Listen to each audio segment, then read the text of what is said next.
ማልቀስ አልቻልኩም። ተቃጠልኩ። በቃ ወላሂ ከዚህ በኋላ እየለቀስኩ ቪዲዮ አልቀርጽም ብዬ ነበር። ለራሴ ቃል ገብቼ ነበር፣ ግን አልቻልኩም። ጓደኛውን ይዘው መጣ። ትናንትና ሽምግልና ማለት ነው።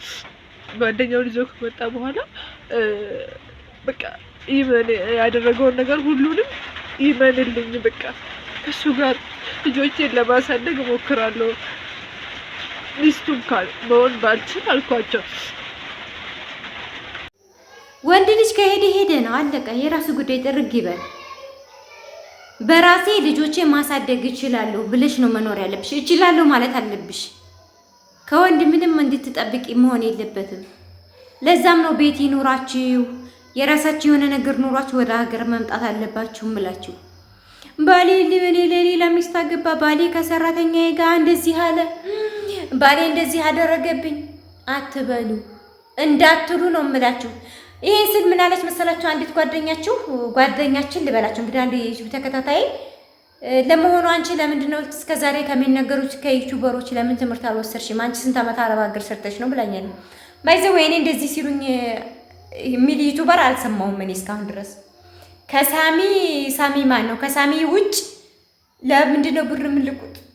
ለምንድነው ለሌላ ብር ምልቁት? ቤተሰብ እንዲህ እያደረጉ ነው እያለ ከሚለው ውጭ ከሳሚ ውጭ እንደኔ ሆነ ቪዲዮ ሰርታ ብራችሁን ያዙ፣ ወደ የኢትዮጵያ ቤተሰብ እንዲህ እያደረጉ ነው፣ ይሄንን እቃ ግዙ የሚለኝ ዩቲዩበርን ያላገኘሁም።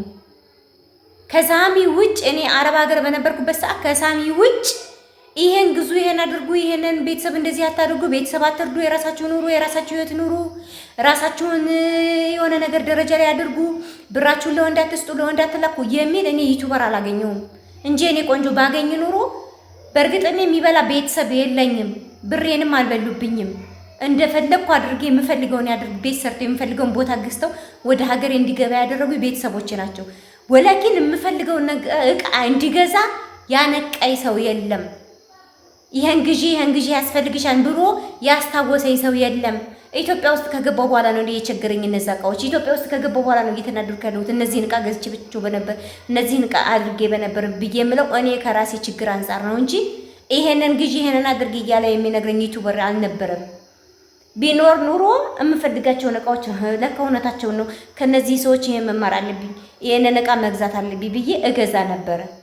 ግን እንደዛ የሚያስታውሰኝ ሰው አላገኘውም እኔ። ተግባባን አይደለም?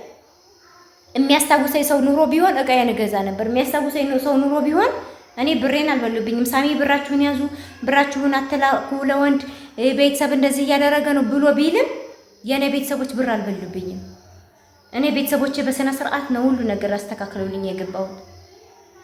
ላላስተካከሉላቸው ሰዎች እንዲሰሙ ሼር ነው የማደርገው እንጂ እኔ ከሳሚ ውጭ ይሄንን አድርጊ፣ ይሄንን ግዢ፣ ይሄንን እንዲበይ የምትለኝ ዩቲዩበር አግኝቼ ቢሆን እኔ የት በደረስኩ ዛሬ። እኔ በዛን ሰዓት የማወጣው 100 ድርሃም 50 ድርሃም ተጠራቅሞ የሆነ ነገር እንዲገዛልኝ አደርግ ነበር። ዛሬ ላይ የምፈልገው ማሽኖች መግዛት እችል ነበር። ዛሬ ላይ የምፈልገውን ነገር አድርጌ ወደ ሀገሬ መግባት እችል ነበር። ተግባባን? አላስታወሱኝም ለኔ። ይሄ መልሴ ለዛች ጥያቄው ለጠየቀች አንቺ የት ነበርሽ? አንቺ ለራስሽ እኔን በገዛሽ ብላለች ልጅ ነው። ነገር ግን እኔ ወንድ ልጅ ሄደ ብዬ አልንፎቃፎቅም። ወንድ ልጅ ጥሮኝ ሄደ ብዬ አላለቅስም። ቢሄድ ይሄድ ጥርግ ይበል። እኔ በጣም ጀግና ሴት ሁኜ በጣም ጎበዝ ሁኜ ልጄንም ሆነ ራሴንም ማስተዳደር እችላለሁ ማለት አለብሽ። ማንም የአረብ ሀገር ሴት እችላለሁ ብላ ማለት አለባት። ተግባባን? አልችልም የሚባል ነገር የለም። በአረብ ሀገር ሴት ጀግና መሆን አለበት። ለዛ ነው ሁሉ ጊዜ የምመክራችሁ ጀግና ሁኑ። አልችልም የሚባል ነገር የለም። አንችልም እንዳትሉ እምላችሁ።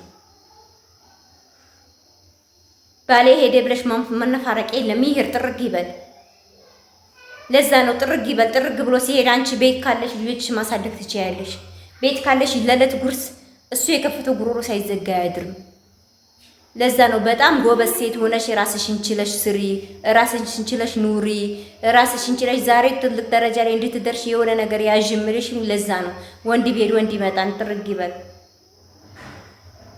ተግባባን? ለዛም ነው እኔ ወንድ ሄደ ብዬ አላለቅስም።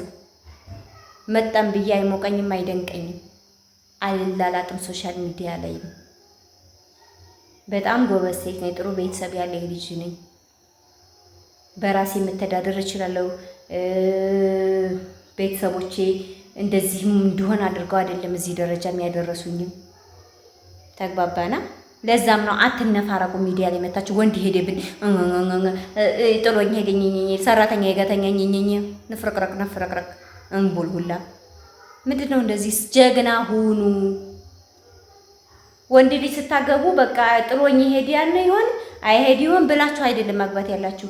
እህል ውሃ ነው ካላችሁ አብሮ ይኖራን ካልኖረ ጥርግ ይበል መንገዱ ጨርቅ ያርግለት። አትንፈቃፈቁ። ጀግና ሁኑ። ለምን እንደሆነ እኔ አይገባኝም። ባሌ ሄደ እሪ ይሄድ ጥርግ ይበል 3 እግሩን ይብላ። ሰራተኛ የገተኛ ሰራተኞች ገተኛ የሆነ ምክንያት ኑሮ ነው ካንቺ ጋር የሆነ ጎደሎ ኑሮ ነው። ጥርግ ይበል መንገዱን ጨርቅ ያርግለት። በጣም ጎበዝ ስትሆኝ ነው ባይዘው ወንድ ካንቺ ጋር አብሮ የሚኖረው። ራስሽን ችለሽ መተዳደርም ማስተዳደርም እንደምችል ሲያቅ ነው ወንድ አንቺ ጋር የሚኖረው። ከአክብሮሽም ተከብሮሽም የምትኖሪው። እርጉዝ ሳለሁኝ ባሌ አንድ ቀን አርዶልኝ አያውቅም፣ እንደዚህ ቼክ አድርጎኝ አያውቅም። የራስሽ ጉድለት ነው። ራስሽ በራስሽ ነሽ የምትናቂው። ራሳችሁን አታስንቁ። ወንድ ሊጥሎኝ ሄደ ብላችሁ እኛኝ እያላችሁ ራሳችሁን አታስንቁ። በቃ ሄደ ጥርግ ይበል ካላለ ነው ብላችሁ የራሱ ጉዳይ። ቼክም አታድርጉት። ቼክ ስታደርጉትኝ ትኩረት ስትሰጡትኝ ነው የሆነ ጎደሎ ስትከታተሉት ነው ወንድ ልጅ ባይዘው እናንተን ጥሏችሁ የሚሄደው። ወንድ ልጅ ሄደ መጣ አልመጣ ቀረ አልቀረ ብላችሁ ቼክ አታድርጉ። ቼክ ማድረግ ራሳችሁን፣ ኑሯችሁን፣ ልጃችሁን አለቀ። እኔ ወንድ ልጅ ቼክ አላደርግም። ይሄን አደረገ ይሄን ዋለ የተዋለ መጣ ባይዘው እንደ ቤተሰብ ልትመካከሪ ትችያለሽ። ከዛ ውጭ ግን ሴት ጋር ሄዶ ነው ከሰራተኛ የገተኝቶ ነው ከሰራተኛ ጋር እንደዚህ አድርጎ ነው አትበሉ። ወደ ኢትዮጵያ ስትመጡ ተዳረቲስም ስታስቡ እንደዚህ አይነት ነገርም እንደሚያጋጥማችሁ ወንድ ልጅ አግብቶ መፈታትም እንዳለ ማወቅ አለባችሁ። አግብቼ ብፈታ ሳነግጧት እንዴት አይነት ሴት ሆኜ ነው ልጆቼን ማሳደግ የምችለው በምን አይነት መንገድ ነው የሚለውን ማሰብ አለባችሁ። ተግባባን? ከዛ ውጭ አትነፋረቁብኝ እጭ